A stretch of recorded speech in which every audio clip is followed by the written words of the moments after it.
আপনারা ভালো আছেননি?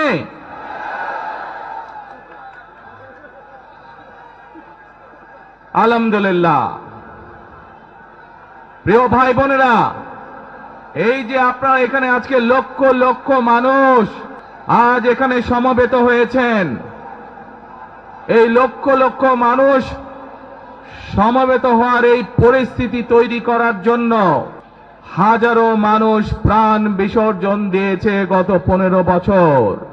আপনারা আজকে এই যে লক্ষ মানুষ এখানে উপস্থিত হয়েছেন, আপনাদের যে রাজনৈতিক অধিকার প্রতিষ্ঠা করার জন্য, আপনাদের কথা বলার বাক স্বাধীনতার অধিকার, আপনাদের নিরাপত্তা পাওয়ার অধিকার প্রতিষ্ঠিত করার জন্য আজ যে আপনারা এখানে একত্রিত হয়েছেন, এই অধিকার প্রতিষ্ঠিত করতে গিয়ে আমরা আমাদের মাঝে থেকে ইলিয়াস আলীকে হারিয়েছি, আমরা আমাদের মাঝে থেকে জুনায়েদকে হারিয়েছি, আমরা আমাদের মাঝে থেকে দিনারকে হারিয়েছি।